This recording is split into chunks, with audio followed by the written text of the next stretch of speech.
The first thing that a surgeon says in an operation theater before starting a major surgery to his surgical staff is knife. And that marks the beginning of an important surgery that is going to decide the fate of the patient. So, with that essence, let's begin today's video. Today, we are here with you a new video series called Doubtectomy, in which you provide us the questions, your doubts, and we provide you the solutions. So, without any further ado, let's begin. So, first question that was submitted was that it is known fact that in the human body, the biosynthesis of purine nucleotides occurs de novo from amino acids. Name the amino acids that are used in the synthesis of purine nucleotide. So, to understand this question, let's go back to the synthesis of purine molecule. So, de novo synthesis of purine nucleotides is the synthesis of purine nucleotides from various biomolecules.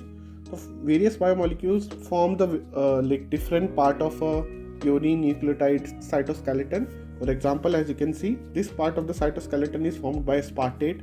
This part of the cytoskeleton is formed by glycine. This part is formed by glycine as well. And over here, this part is formed by glutamine. And this part are formed by N10-formyl tetrahydrofolate, and carbon dioxide comes over here at the sixth one. So many molecules make up the various parts of the cytoskeleton of one purine nucleotide. Now this is a whole big process. In purine nucleotide, the whole de novo synthesis occurs on a ribose sugar, like on an already formed ribose sugar. So the whole process kind of look like this. For example, here is the ribose 5-phosphate. PRPP synthesis is important enzyme in this process, and it converts the ribose 5-phosphate into phosphoribosyl pyrophosphate, PRPP, and then the whole cycle continues. For example, you can see glutamine comes here, correct, and then tetrahydrofolate comes here, and aspartate comes here. Like whole this process continues until IMP, inosine monophosphate, is formed. And you already know inosine monophosphate is the precursor for adenine monophosphate and guanosine monophosphate. So this is the whole process. If you want, you can study it. I won't suggest you for Croc exam, but you at least need to know that these are the biomolecules which form the basic cytoskeleton of a purine nucleotide. So with that essence, the correct answer over here is glycine, aspartate, and glutamine, which we can already see over here that they are being used for synthesis of IMP, and that makes the backbone of the purine nucleotide. Next question. Systemic arterial pressure of an adult dropped from 120/70 to 90/50 mm of Hg that led to refractory vasoconstriction. The vasoconstriction will be maximal in the following organ. So the arterial pressure dropped, and as a result, a compensatory refractory vasoconstriction was done by the body. So this is a baroreceptor reflex. It can happen when pressure increases or can happen when pressure decreases. So when blood pressure falls rapidly, the body responds with this reflex. Blood pressure decrease leads to decreased baroreceptor activity, which leads to decrease in number of impulses towards the cardiovascular center, and which in turn causes increased sympathetic nervous system activity and decreased parasympathetic nervous system activity.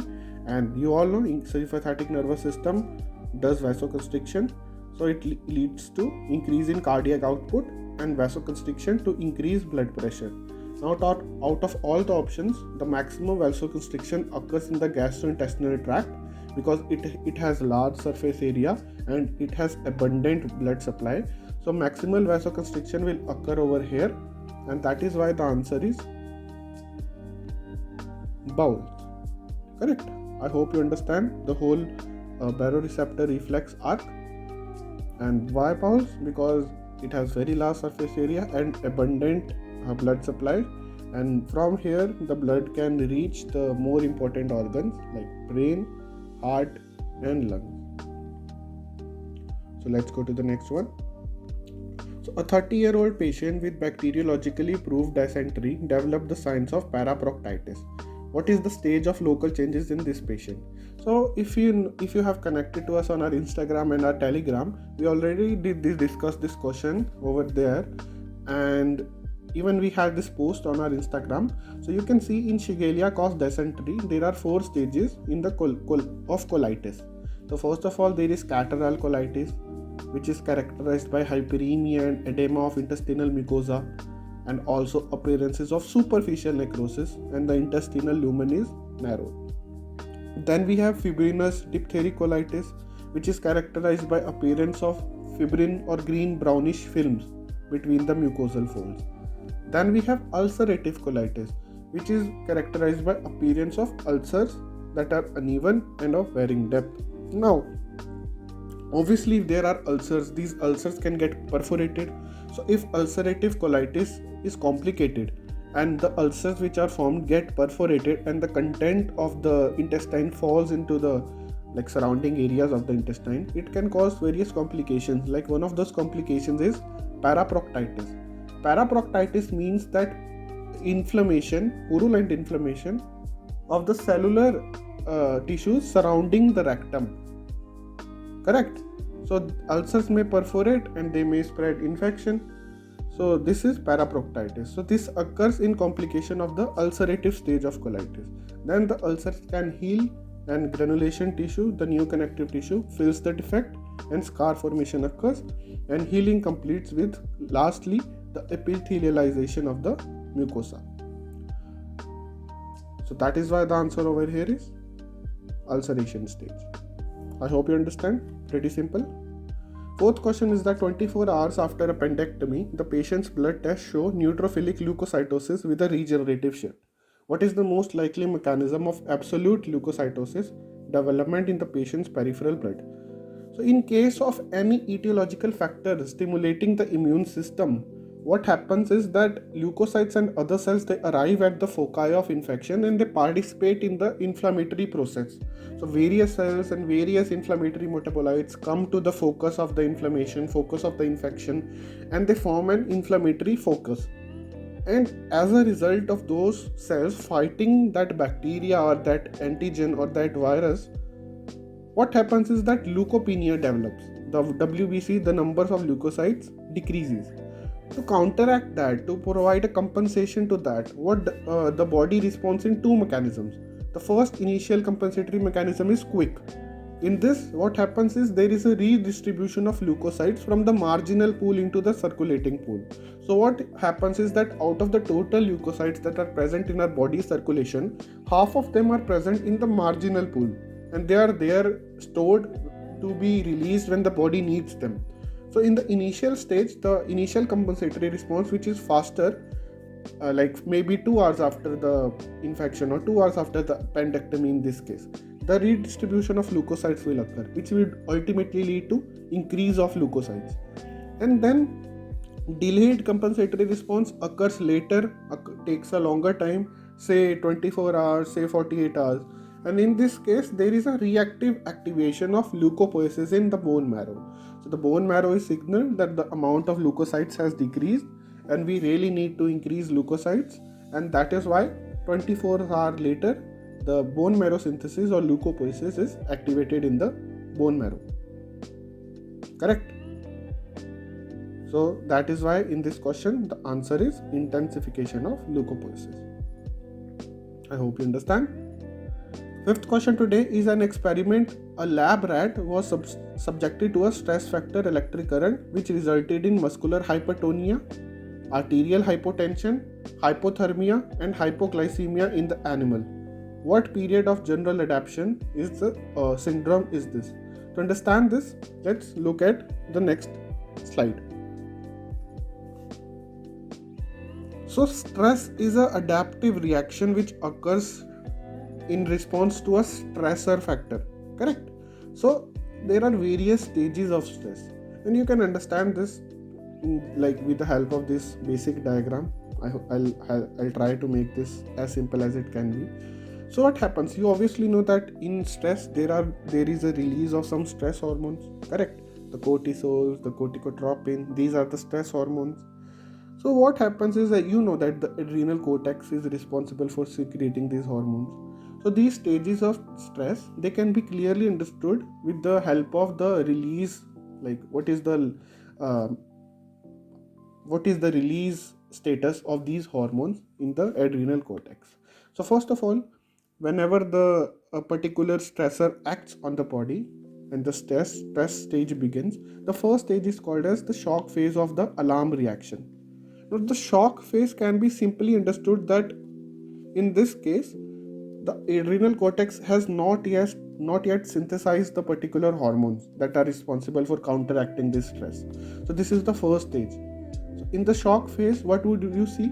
Because of absence of adequate amount of adrenal cortex hormones, you would see hypotension, arterial hypotension, hypothermia, you will see hypoglycemia, the number of eosinophils will be decreased, eosinopenia, the permeability of the capillaries will be increased, and obviously catabolism will prevail. Why? Because adrenal hormones are not there to act, and you all know the effects of adrenal hormone, which you will now see when the anti-shock phase develops. Now at this point, the adrenal cortex becomes sufficient to release these cortex hormones to counteract this stress, and the anti-shock phase develops. Now you all know the effects, the pharmacological effects of the adrenal cortex hormones. So first of all, they cause hyperglycemia, so hyperglycemia occurs. They cause hypertension, so hypertension occurs. They cause muscle tone increase, so hypomyotonia occurs. And also this can be obviously explained that there would be an increase in the levels of cortisols and the corticotropin hormones. So anti-shock phase can be explained by this. The next phase is resistance phase. Resistance phase can be simply explained that this is a stage of compensation and the body has adjusted to this stress that is still here for a long time. Correct? So the body has adjusted, the amount of corticotropins and cortisol is normal, like it is okay as compared to the stress. It is, and various like glyconeogenesis is increased, so the body will have hyperglycemia. And in this case, what happens is that anabolism is very much prevalent, and the body is so much resistive that it can help. It can even prevent and impair any further infections or inflammations of the heart, kidneys, or any other organ. So this is called as a stage of increased non-specific organ resistance. And then when this stage stops, when the organ is not able to counteract this stress and the resistance phase stops, then the exhaustion phase occurs.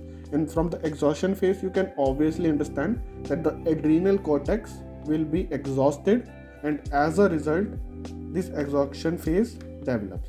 So you can see that this is a graph of time with the adrenal cortex hormones, and here adrenal cortex hormones are getting depleted, and that is why the exhaustion phase occurs.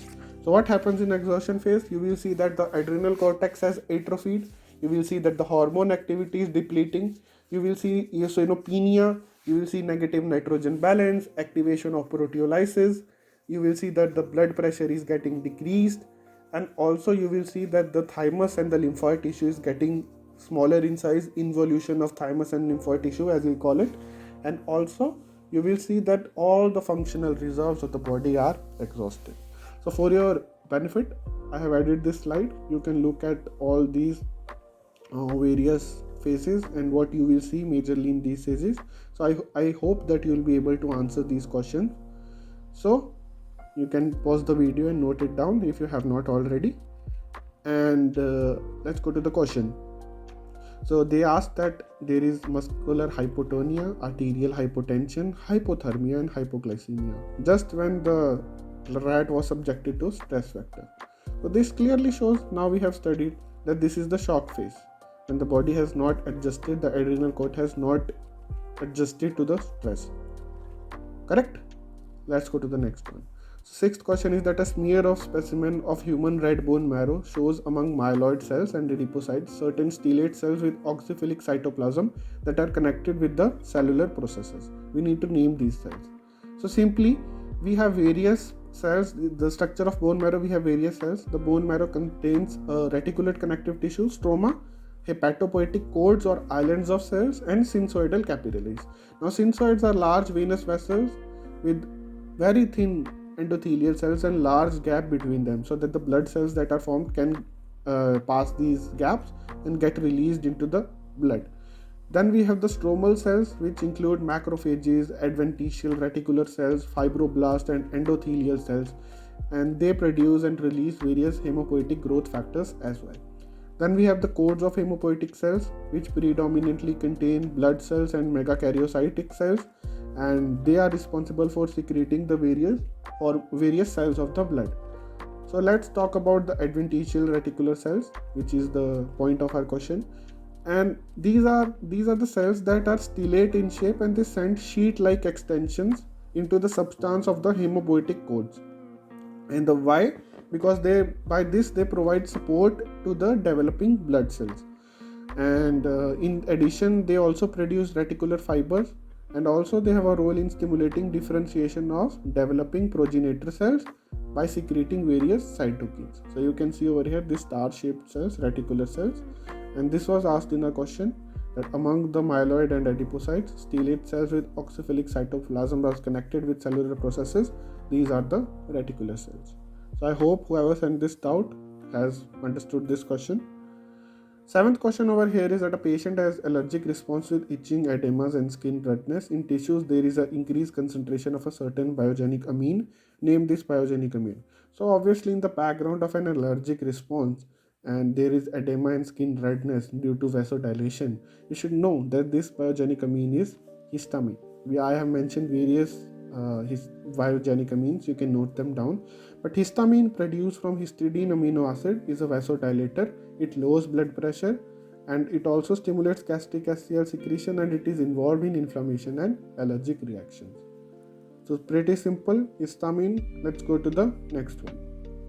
So obviously the mast cells have histamine when the allergen is encountered, and the mast cells release this histamine into the inflammatory focus. So histamine. Eighth question is that it is known that hepatitis D virus belongs to defective viruses and can reproduce in the host cells only in the presence of another hepatitis virus. Name this other hepatitis virus. So hepatitis D is a virus that requires hepatitis B for replication, and the hepatitis D virus infection can only occur simultaneously or as a super infection with the hepatitis B virus. So that is why the answer is hepatitis B virus is required for hepatitis D infection. 56-year-old man complains of thirst and frequent urination. The endocrinologist diagnosed this patient with diabetes mellitus and prescribed him glibenclamide. What mechanism does this drug have? So let's look at some anti-diabetic drugs. So antibiotic drugs include insulin preparations and oral hypoglycemic agents. Now insulin preparations are just synthetic insulins that do the effect of insulin. They are rapid acting, they are intermediate acting, they are short acting and long acting and ultra long acting. Now they are prescribed on the basis of their need. For example, if there is hyperglycemic coma, what will you give to the patient in case of this emergency? You will give rapid acting insulin, correct?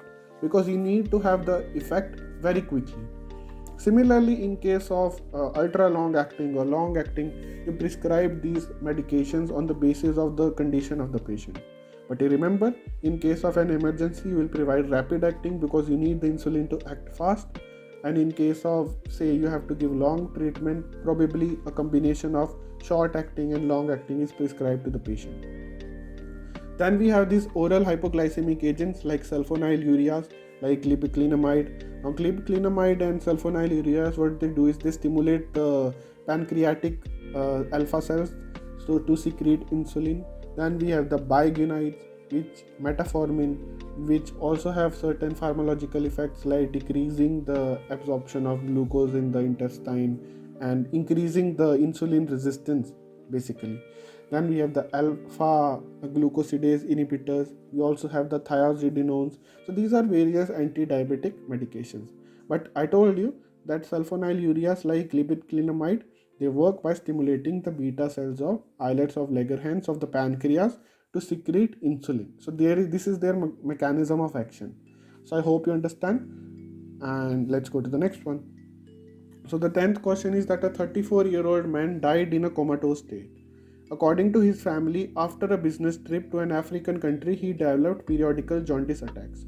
Autopsy shows the following: dense enlarged spleen with slate black pulp, enlarged plethoric liver, grey-black on section, cerebral grey matter is brown and grey, cerebral white matter contains numerous small hemorrhages. What infectious disease can be suspected? So the patient went to an African country. So in the background of African country, all these various pathomorphological changes point out to malaria. So pathomorphology of malaria is like this. You all know that malaria is caused by Plasmodium falciparum, the etiology, also by Plasmodium vivax, oval or malariae. And morphology of the malaria infection is like this.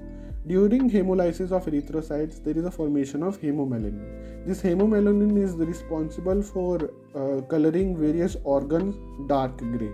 So this leads to enlargement of spleen, liver, lymph nodes and hyperplasia, and the bone marrow hyperplasia, in which this hemomelanin it goes to these organs and their macrophages, they absorb it, and this makes the organ become dark grey and even black. This is called as hemomelanosis of these organs. So in chronic malaria infections, spleen can become fibrotic and brittle with a thick capsule and fibrous tuberculae. Also in malignant cerebral malaria caused by falciparum, the brain vessels are plugged with these red blood cells, parasitized red blood cells, which contain dots of hemozoin pigment. There are ring hemorrhages that relate to local hypoxia incident to the vascular stasis, and there are also some small focal inflammatory reactions. So you can see over here, this is the hemomelanin in this histological slide in a normal tissue, and here you can see in the brain as well deposition of hemomelanin, and here these focal hemorrhages in the brain as well. So this all points out to malaria. I hope you understand why this is malaria, and I hope your doubt is cleared. Even jaundice occurs because RBCs are hemolyzed and bilirubin heme is converted into bilirubin, so the content of bile increases in the body and jaundice develops. Hemolytic jaundice specifically. 11th question is that a victim of traffic accidents was received by intensive care unit. The patient is in grave condition that he can be characterized as a severe pathological process that leads to exhaustion of vital function and puts the patient into marginal state between life and death due to critical reduction of capillary circulation in these affected organs. The patient is in a state of what? So this is a state of shock. Shock is a state of exhaustion of organs and tissues because of insufficient blood flow to the tissues of the body as a result of problems with the circulatory system. There are three phases of shock: the erectile phase, the torpid phase, and the terminal phase. In erectile phase, there is observed excitation of neurons, there is tachycardia, there is hypertension, blood flow redistribution, rapid breathing is seen, tachypnoea, increase in alveolar ventilation due to activation of the hypothalamic, pituitary, adrenal, sympathetoadrenal, renin, angiotensin, aldosterone system. So in this erectile phase of shock, all these system, the neuroendocrine systems are activated, which lead to these symptoms. And then we have the torpid phase, in which there is widespread suppression of the neuron activity, and as a result, lethargy, hypotension, leukopenia, pulse being thready, alveolar ventilation decreasing, leading to hypoxia. These changes occur. Then terminal phase is the last stage of shock development, and this is characterized by loss of consciousness, hypotonia of muscles, absence of reflexes, and the pulse being rapid and weak. So the shock is exhaustion of organs and tissues because of insufficient blood supply and due to problems of the circulatory system. It has three stages, and this is directly a definition of shock. So that is why I think that you should know that this is shock. The patient is in a state of shock. The patient has sharp painfulness in the area of facial skin. Which nerve is injured? To understand this, you need to have a basic knowledge about all of the cranial nerves and their function. If you know them, you should know that the sensory supply of the face is by the help of the trigeminal nerve. So trigeminal nerve is the fifth cranial nerve. It takes general sensation from the face, the scalp, the cornea, the nasal and oral cavities, cranial dura mater. And if you are confused between trigeminal and facial nerve, the facial nerve is responsible for the muscles of the facial expression, not the sensation. So if there is a pain, you can see over here, this is the division, the ophthalmic, the maxillary and the mandibular branches of the trigeminal nerve. They take the sensation from different areas of the face. And from the question, they say that there is a sharp painfulness in the facial skin. So this is a sensory question. So you need to know that the trigeminal nerve is the right answer. So a patient with chronic cardiac insufficiency has been treated with cardiotonic drugs and a thiazide diuretic, but in spite of it, there are still edema and risk of ascites. What medication should be prescribed to amplify the diuretic effect of these drugs? So hydrochlorothiazide and spironolactone is a combination medication which is used to treat the people with various types of edema, may it be pulmonary edema, may it be fluid retention in any other way, ascites, in case of congestive heart failure or cirrhosis of liver or any kidney disorders like nephrotic syndrome, and also for hypertension treatment. Now hydrochlorothiazide is a thiazide drug and they act by stimulating the distal tubule to reduce sodium reabsorption and increasing potassium excretion. Correct? And spironolactone on other hand is a potassium sparing diuretic that inhibits the action of aldosterone. It is an antagonist of aldosterone. What does it do? It binds to the aldosterone receptor and prevents the deposition of aldosterone on that receptor, and in the long run it leads to potassium and proton secretion not being occurring and sodium reabsorption decrease. So sodium is excreted in the urine because aldosterone is responsible for sodium reabsorption and spironolactone competitively inhibits it. So sodium reabsorption decreases and it is excreted into the urine, and as a result water is also excreted and diuresis increase occurs. So as you can see, hydrochlorothiazide is responsible for increasing potassium excretion and reducing sodium absorption. So both of these these ions will get excreted into the urine, but this will lead to a hypokalemic state of the body, and hypokalemia is very dangerous to the body. Decreased potassium content in the blood is very dangerous. It can cause cardiac arrhythmias, it can cause muscle fatigue, it can cause metabolic acidosis and various other type of disorders. So to counteract that, mostly in clinical practice, hydrochlorothiazide is prescribed with spironolactone because spironolactone it amplifies the diuretic effect, but it doesn't lead to increased potassium secretion. Correct? Because this is already excreting potassium and this is not. So if you prescribe any other diuretic with hydrochlorothiazide, the amount of potassium excretion will amplify. But here spironolactone amplifies the increase of water excretion, but it does not amplify the excretion of potassium ions. So that is why spironolactone is used in combination with thiazide diuretic, hydrochlorothiazide. 14th question is that a 25-year-old man was found having failure of the mitral valve without disturbance of circulation. What type of immediate adaptive reaction take place? To understand this, we need to understand the basic physiology of the heart, the main physiology of the heart.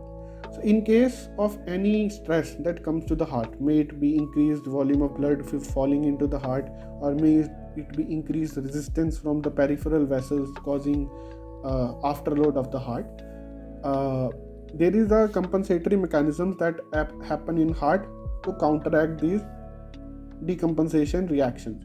So first of all, we have enforcement of heart reaction. To counteract these various situations, heart can enforce the strength, the force of these heart contraction. Two mechanisms, heterometric and homeometric. Also the heart can accelerate its contractions, by which you all will obviously know that this is tachycardia. Heart accelerates its contraction with the help of tachycardia. Then we have the enlargement of heart. Heart muscle size can increase, which is called as hypertrophy of the heart. So these are the various mechanisms by which the heart counteracts with the stress on its main pumping function. And what are these stress? These can be preload and afterload. Preload is the increased preload. Basically, what preload is? Preload is the volume of blood in the ventricles at the end of diastole. The amount of blood coming inside the ventricles is called as preload, and increased preload is a stress factor. And we have afterload, which is the resistance to overcome the circulating blood, which is by the various peripheral vessels like aorta and the peripheral vessels. And increased afterload can also be a cause of this decompensatory processes that occur in the heart. Now, preload can be increased in hypervolemia, in case of failure of cardiac valves, regurgitation of cardiac valves, heart failure as well. And afterload is increased in hypertension and vasoconstriction. So let's talk about the enforcement of heart contractions. Now, heart contraction, they occur by two basic mechanisms: the heterometric mechanism and the homeometric mechanism. Heterometric mechanism occurs when the heart is overloaded by volume, when there is increased preload. Correct? So the effect depends on the venous return, because the amount of blood coming into the ventricle depends on the venous return, and it is independent of the cardiac innervation. Now, this heterometric mechanism is in accordance with the Frank-Starling law, because the volume of blood that comes inside the heart will cause a stretching of the muscular part of the heart, the ventricles, the ventricular myocardium, which will result in more forceful systolic contraction, which is the essence of Frank-Starling law, that something if it causes a stretch in a muscle, then there is a more forceful contraction. So this is Frank-Starling law, and the effect of overloading by volume causes heterometric mechanism by this Frank-Starling law mechanism. And lastly, most important, heterometric mechanism is observed in pathologies which cause morphological defects of heart valves, which leads to their incomplete closure. You obviously can understand that increased preload will occur when these heart valves, they are not able to close completely, which will result in more volume of blood falling into the ventricles. May it be this mitral valve, may it be the tricuspid valve, which takes the blood from the, may it be the pulmonary valves. Basically, if there is regurgitation of the valves, correct, if the mitral valve failure is seen, if the tricuspid valve failure is seen, which leads to increased blood volume coming into the heart, which helps the heart, which asks the heart to enforce the heart contraction by the heterometric mechanism. Then we have the homeometric mechanism, in which occurs when the heart is overloaded by pressure. Why pressure? Because due to increased resistance from blood outflow, increased afterload. Correct? And this effect depends on the cardiac innervation. It is in accordance with the phenomena of Bowditch and Unruh, which says that there is increase in afterload on the heart causing an increase in ventricle inotropy. The contraction increases. And homeometric mechanism, it is seen in cases where there would be an overload by pressure if there is increased resistance from the body. And obviously you understand that increased pressure will be seen in cases of arterial hypertension. It would be seen in cases of aortic stenosis, which is again arterial hypertension, in which the aorta gets narrowed. So the pressure resistance from the aorta is high. And then the pneumosclerosis, which leads to again hypertension in the pulmonary arc, correct? And then intracardiac foramen stenosis like mitral stenosis. So that there is increased, the stenosis means narrowing. So narrowing leads to increased pressure resistance from a particular part of the vessel. So in case of there is an increased resistance, remember always homeometric mechanism is used. In case of increased overload by volume, when there is more volume of something that comes and asks the heart to do more work, this is heterometric mechanism. I think it is pretty simple. Overload by volume in case of morphological defects of valve like valve failures or valve regurgitation, this is heterometric mechanism occurring. In case of arterial hypertension, aortic stenosis, pneumosclerosis and intracardiac foramen stenosis, homeometric mechanism occurs due to overload by pressure. Correct? So that is why the answer over is heterometric, because there is a failure of the valve without disturbance of circulation, which means that there is volume overload due to valve failure morphological defect of valve, which means that the answer over here is heterometric contraction. Then we have again repeated question. A patient has insulin dependent diabetes. What drug should be administered? Obviously, you know that we need to administer a oral hypoglycemic agent, and out of the all options, glibenclamide is the sulfonylurea, and it is the only anti-diabetic agent and needs to be prescribed. Correct? So I hope you understand this question as well. So that is all for today. There were a lot of doubts. We covered the main 15 ones for this video. The other ones will be covered in the next video. So stay tuned. And on that end, let's end with the most said surgical saying after a surgery is performed. Let's close it up. We are done here.